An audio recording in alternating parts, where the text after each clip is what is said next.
Good evening, guys. Welcome to week two. This week's top scorer and biggest blowout were in the same game, where newly named Undercooked Burger Drew took down I Want Some Butts Lee by a score of 142.4 to 105.9, a 36.5 point margin of victory. In the win, Drew was led by Big Ben's 42-point game, backed up by four other players scoring between 16 and 21 points.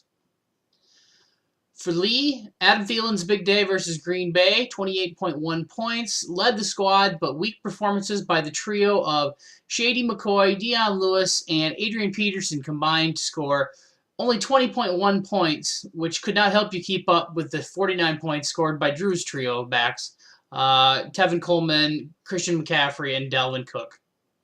Here's a quick highlight of Big Ben's day. And to the north, the iconic Big Ben, home to one of the greatest timepieces the world has ever seen. In our closest game, the Hammock District, Jason took down the Duchess of T. York, Nick, 101.3 to 100.46, a .84 margin of victory.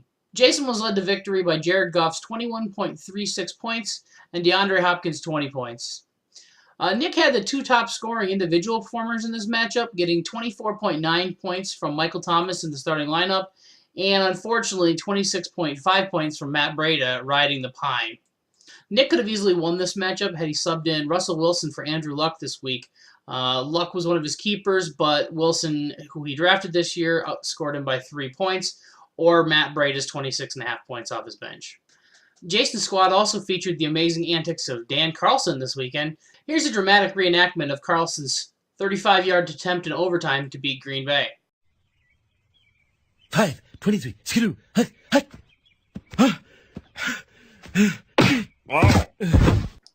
In other matchups, I'm Ready to Pump, Pope 1.0, took down Once in a Generation, Brandon, 132.9 to 110.56. This game featured a shootout between starting quarterbacks. Pope 1.0's Cousins to Dig Wombo combo put up a whopping 71 points in this matchup. Patrick Mahomes may have outscored Cousins alone with his 41.8 points in this game, but the lack of support behind him cost him. Mahomes put up about 38% of the team's total points by himself. Also, has anybody really considered if Brandon was conning us from the beginning and his once-in-a-generational talent was really Patrick Mahomes and not Saquon Barkley? Conspiracy theory. You heard it here first. Ha! That's just what the Illuminati wants you to think.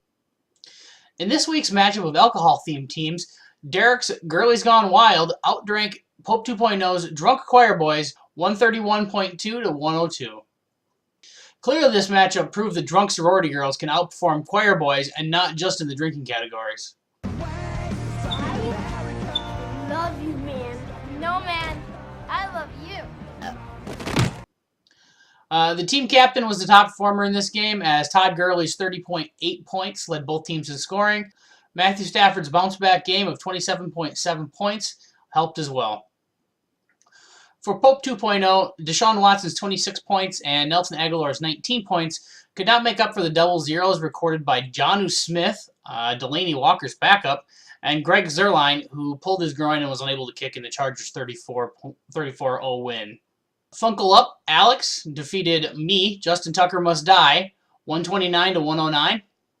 Alex was led to victory by Juju Smith-Schuster's 24.6 points and Mason Crosby's 19 points. Clearly, Alex saw Mason's recruitment video a couple years ago and decided that the 19 points that he was going to get this week was clearly worth his draft price of $19.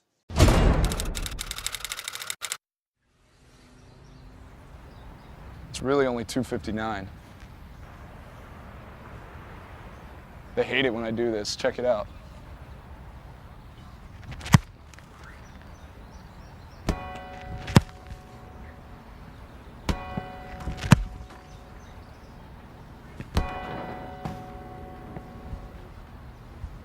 It's time to pick me. It's your move. For the losing side, I was led by the Chargers combo of Melvin Gordon and Phil Rivers, who put up about combined 50 points. The negative points scored by Baltimore on Thursday night would have hurt a lot more if I was actually watching the game and not out drinking during cheese days. The 16 points that Sammy Watkins ended up putting up on my bench felt about as great as my hangover the next day. And finally, I win because y'all drafted Josh. Knocks off heavy favorite Brown-Eyed Monster Chris, 113.1 to 88.1. Despite Chris being favored by nearly 25 points before the matchup started, Josh got the win here by about 25. Josh's combo of AJ Green, 27.4 points, and Travis Kelce, 26.4 points, led the team. For Chris, it was a down week as his powerhouse offense was outshadowed by the Bears' defense, putting up 18.5 points on Monday night versus Seattle. Tom Brady's 16.4 points came in second for the team, but no other player scored more than 15 points for Chris's squad. There were no new wagers put on the board this week. You guys should really get on that gambling more. And to wrap up week 3, in Nick's stat corner, Jay continues to dominate over Nick, moving to 6-2 all time. Drew continues to dominate over Lee, moving to 5-2 all time. Scott B continues to dominate over Brandon, 5-1 all time. And Josh clearly has Chris's number as Josh breaks the all-time tiebreaker with Chris, 5-4. Finally, this is the first time that Josh has started 2-0 since his championship season. Has our Season 1 champion woken from his multi-year funk? Is it time for a repeat? Stay tuned to find out. We'll see you in Week 3.